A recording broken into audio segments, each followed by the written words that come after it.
Updating your keywords is one of the easiest ways you can increase your chances of organic discovery and in turn selling more books on Amazon as well as other marketplaces. Your book's keywords are one of the few areas of your book's metadata that you're actually able to change after self-publishing your book. Now, before we get started on updating your keywords, we need to ask ourselves, should I change my keywords? Here are some reasons why you may want to change your keywords.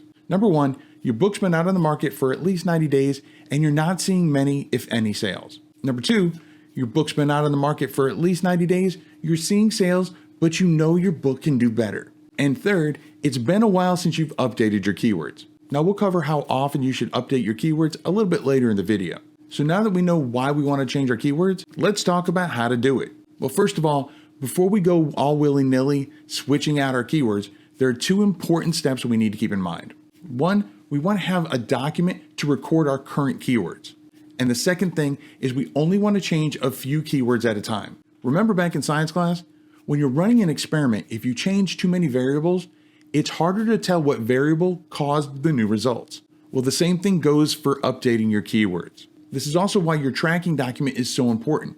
Because if you make a change and it has a negative effect, you can always switch back to what you had before. But you can't do that if you don't have a record of it. Now let's get to updating those keywords. Now, in an effort to keep this video as short and succinct as possible, I won't be going over how I came up with these updated keywords in this video. If you're still trying to decide which keywords to use or how to fill out your keyword slots, you're in luck because I did a deep dive in another video and I'll include a link to it above that you can check out after you watch this video. Now let me first show you what I was talking about as far as the tracking document. Now I actually use Excel for this. I have my version type because your keywords are going to change between the ebook version, your paperback version, and maybe even your hardcover, depending on how people search for your particular book. So I've got the version, I've got the niche. This is really only relevant if you're in multiple niches like I am. The title, the subtitle, the series name, if it's in there, the series number, that's just for my own tracking purposes, the author name that I use for that particular book, and then the price again for the ebook and the paperback. And then for the ebook, if it's in KDP Select, when that particular 90-day window, when it closes. And then over here are going to be my new keywords. And as you can see, though it's blurred out, I'm only updating two keywords right here, keyword 4 and keyword 5, and I'm updating it only for the ebooks right now. And then the date that I made the change.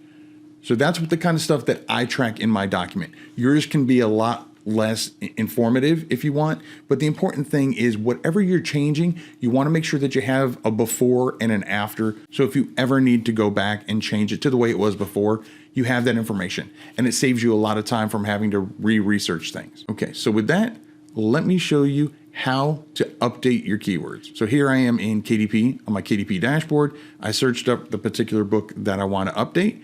This one is my book on how to get book reviews and keep your friends, called Please Don't Beg. And again, I'm going to update the ebook version. So I just go to the ellipse right here, these three dots, and I'm going to go to Edit Ebook Details. And then we're going to scroll down past all of our metadata. There's our book description right there. And here we are to the keyword section. Now, the way I number my keyword slots is 1, 2, 3, 4, 5, 6, and 7. You can number them however you want. Just be consistent so you know which keywords line up with which when you're doing switches. And again, I'm going to switch out keyword 4 and 5. So it would be this one. And I'm going to replace that with this. And I'm going to switch out this keyword phrase with that keyword. All right. And then I'm just going to scroll down. Everything else looks good. Save and continue. I don't need to update any of this, so I'm just going to go to save and continue. And again, all this information hasn't changed unless I want to change pricing, which I don't right now.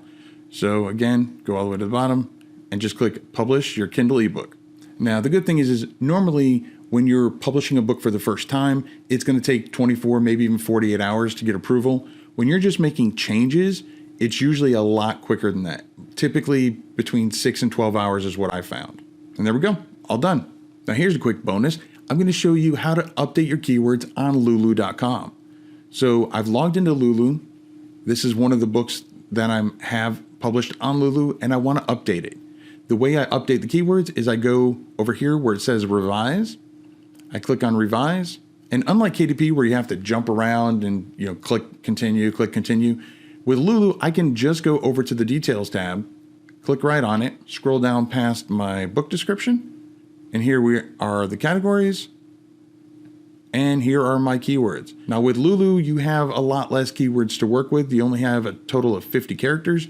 Just go through and update them as you see fit, separating them by commas. Now keep in mind that if you are in the global distribution through Lulu, your book is actually on Amazon as well. So a lot of the research that you did for KDP, you can actually use those same keywords in here on lulu.com. Now, after you're done updating your keywords, you have a very important step that many authors tend to forget. That step is to leave your keywords alone. Let them do their thing. Give them time to get picked up by the Amazon algorithm or the algorithm of whatever marketplace they're on. So many times, now that people know how to update their keywords, they get impatient and start changing their keywords way too frequently. So how often should I change my keywords? In order to give your keywords enough time to find traction, you want to let your keywords sit for at least 90 days before you start updating your keywords again. Now, personally, I update my keywords every 6 to 12 months. I also put it on my calendar so I don't forget, and I can work on all my books all at the same time. Now, to make it even easier on me, I usually do it in January or June. January because, well, it's the beginning of the year and it's just symbolic. June is also a great time to update your keywords as well because it's about 90 days before the start of Q4. Remember, 90 days is how long we want to give it to start getting picked up in the algorithm. Oh, wait, 90 days. It's all connected, interwoven. It all makes sense. Like I said earlier, updating your keywords is one of the few updates that you can make to your book's metadata after you've published your book. Another important area of your metadata is your book description. Now, while there's currently conflicting information on whether your book description affects your Amazon discoverability, it does affect your discoverability on Google. And who wouldn't want to be more discoverable on the world's largest search engine? So check out this video right here where I show you how to make your book description really pop. So when readers do find your sales page, they're more engaged and more likely to click buy. Now, if you've already seen that video, then YouTube says this video right here is perfect for you. I'll catch you in one of these videos, and remember to write right.